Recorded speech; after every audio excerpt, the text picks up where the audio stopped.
semua mengesankan. Semua mengesankan. Selama saya mendampingi beliau, semua mengesankan. Karena bagi saya pribadi, sebagai seorang muslim, saya melayani beliau itu bukan hanya sebagai kepala negara, kepala pemerintahan, raja sebuah negara, bukan hanya itu. Tapi saya melihat beliau ini adalah orang yang mendedikasikan hidupnya melayani dua kota suci. Nah, ini yang bagi saya sangat istimewa ya. Oleh karena itu saya melayani beliau dengan sepenuh hati dan alhamdulillah beliau tampak senang. Saya bisa rasakan itu ketika saya ikut hadir menyambut beliau di Bali. Jadi begitu lift yang digunakan itu mulai turun karena eskalator yang sudah disiapkan itu rusak, ada kesalahan teknis, ada beberapa menit sebelumnya, lalu turun dengan menggunakan lift khusus.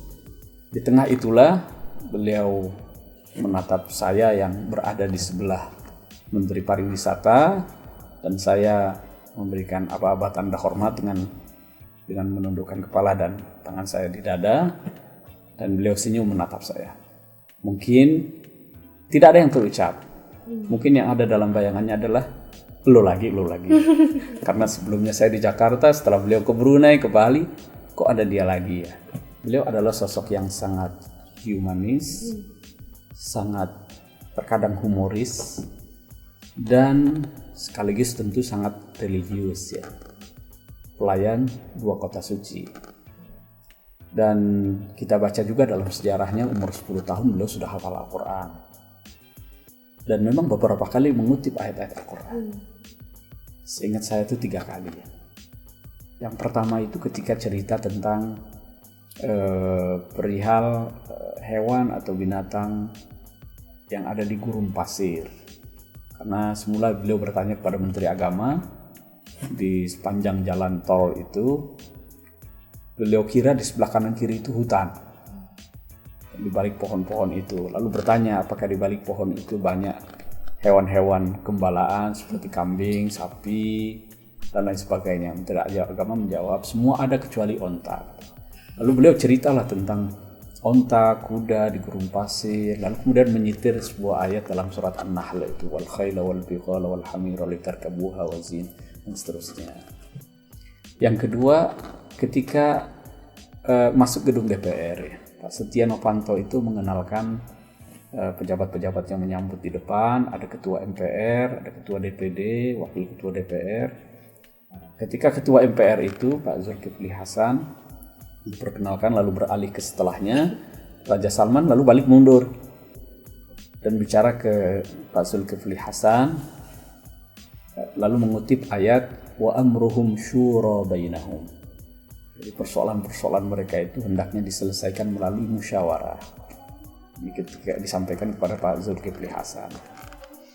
Lalu kemudian yang ketiga itu ketika akan menuju Masjid Istiqlal.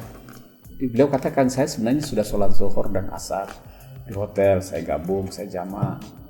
Saya ingin ke Masjid Istiqlal hanya untuk menghormati ya, masjid itu kan milik Allah katanya. Maka beliau di masjid itu sholat tahiyatul masjid, sholat untuk menghormati masjid ya. Ketika pertama kali kita ditiba di masjid, lalu di situ beliau mengutip ayat wa annal masajida lillahi, bahwa masjid-masjid itu adalah milik Allah, maka jangan engkau persekutukan Allah. Jadi nampak ya beliau begitu sangat religius ya. Sebelum saya bertemu langsung ya, berinteraksi langsung, saya pernah berpikiran beliau ini adalah orang yang sangat serius, mungkin suasana akan sangat menegangkan. Bayangkan raja ya, begitulah bayangan saya, angker sehingga saya perlu tegang begitu ya. Tapi setelah bertemu ternyata anggapan itu hilang semuanya. Saya melihat beliau adalah sosok yang sangat merakyat gitu ya, sangat humanis, bahkan humoris. Ada candaan-candaan yang sering beliau keluarkan, joke begitu ya. Lalu kemudian Di dalam mobil pun lebih banyak beliau yang bercerita daripada Menteri Agama yang bertanya. Lebih banyak beliau yang memulai pembicaraan, ngobrol ke sana kemari. Bahkan sempat beliau tunjukkan tanpa ada pendahuluan apapun, beliau ceritakan tentang cincin yang biasa digunakan di sebelah jari kelingking kanannya. Jadi, ini ada kisah tersendiri katanya. Kemudian dia copot dan cincin itu ditunjukkan ke saya. Saya disuruh pegang, suruh baca apa yang ada di cincin itu. Yang cincin itu bertuliskan nama beliau. Lalu beliau cerita bahwa dulu kebiasaan ayah dan kakek saya, raja-raja Arab Saudi itu, kalau tanda tangan itu yang menggunakan cincin ini. Cincin yang ada tulisan namanya seperti stempel, lalu kemudian ditempelkan ke tinta, lalu ke kertas. Gitu. Itu tidak ada konteks apa, tiba-tiba beliau saja langsung memulai cerita itu. Beliau cerita tentang sejarah pembentukan kerajaan Saudi, bagaimana kehidupan kabilah-kabilah di sana, sampai beliau cerita tentang 3 istrinya yang berasal dari kabilah yang berbeda, macam-macam. Suasananya sangat cair. Dan saya kira obrolan ringan Bapak Presiden dengan Raja Salman dalam suasana keakraban inilah yang saya kira bisa merekatkan hubungannya. Tidak hanya pertemuan-pertemuan yang formal, tetapi justru yang informal ini kita berharap bisa lebih mempererat hubungan. Ya, ada satu joke yang beliau keluarkan saat memasuki gedung DPR. Ya. Di tengah kerumunan anggota DPR, waktu itu masih tertib suasana. Kemudian Pak Setia Novanto menjelaskan bahwa di sini hadir sekitar 560 ya anggota DPR itu, ditambah para menteri, ditambah para mantan presiden dan seterusnya. Dia jelaskan. Lalu Raja Salman menoleh ke belakang, memastikan saya ada di sebelahnya, lalu beliau katakan, ini ditambah 1 dengan saya, majelis ini sudah korum, katanya. Ketawalah semua yang di situ. Kemudian masuk ke panggung. Nah, ketika keluar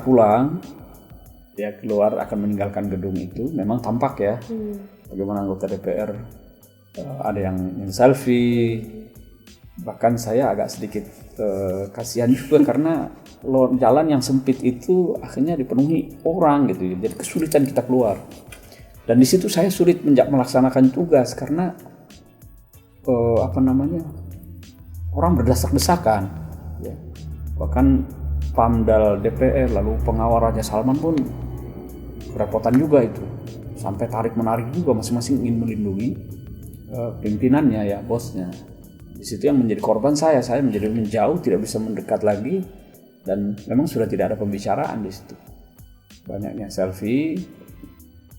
Beliau nampaknya juga enjoy saja. Hanya memang setelah masuk ke mobil itu terasa sekali hawa panasnya gitu ya. Jadi lalu kemudian minta AC supaya dikuatkan sedikit gitu ya.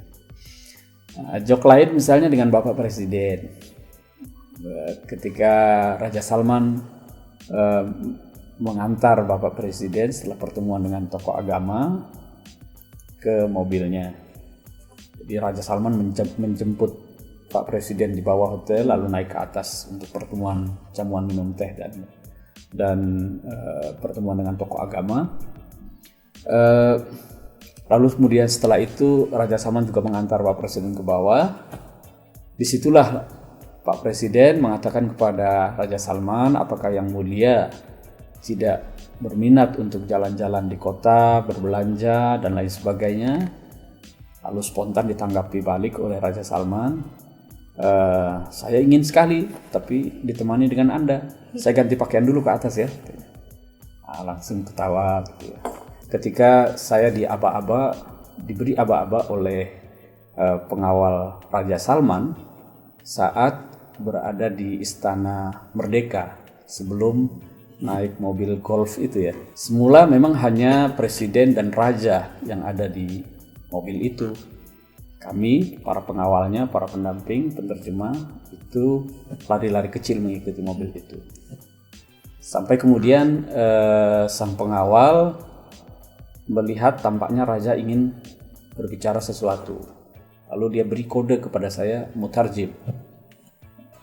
Dia beri kode ke saya supaya saya membantu menerjemahkan.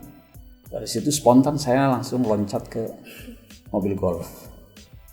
Lalu saya katakan kepada Pak Presiden, izin Pak Presiden, penerjemah siap. Setelah saya katakan itu, terjadilah obrolan sepanjang jalan. Itu memang seni menerjemah ya. Jadi kadang-kadang ada ungkapan yang harus kita perhalus ya. Kadang-kadang memang harus kita sampaikan apa adanya. Prinsipnya memang harus disampaikan apa adanya. Seperti misalnya kalau dalam sambutan itu atau dalam pembicaraan dikatakan misalnya selamat pagi, padahal itu di siang hari. Kita harus terjemahkan apa adanya. Tidak boleh kita ralat. Sebab nanti begitu misalnya presiden itu meralatnya, oh ya mohon maaf tadi bukan selamat pagi tapi selamat siang. Kita mau terjemahkan apa kalau sudah kita ralat terlebih dahulu kan? Jadi kita harus terjemahkan apa adanya. Tetapi juga ada yang perlu diperhalus ya. Seperti misalnya ada beberapa joke Raja Salman ya. Disampaikan ke Pak Presiden, seingat saya beberapa kali. Ketika melihat para jurnalis, terutama fotografer itu. Setiap kita tiba di lokasi itu kan moncongnya sudah mengarah ke narasumber itu, tokoh itu kan ya. Beliau canda kepada Presiden dengan mengatakan ikhwanus syayatin. Itu kalau saya terjemahkan apa adanya bisa salah paham Pak Presiden. Sebab ikhwanus syayatin itu artinya saudara-saudaranya setan. Mengapa? Nah, saya dalam menerjemahkan itu saya tidak terjemahkan apa adanya. Saya katakan kepada Pak Presiden, Yang Mulia Sri Baginda Raja bercanda menyebut para fotografer itu sebagai saudara-saudaranya setan. Lalu saya selipkan, karena ada sebagian kecil ulama konservatif yang mengatakan bahwa fotografi itu haram.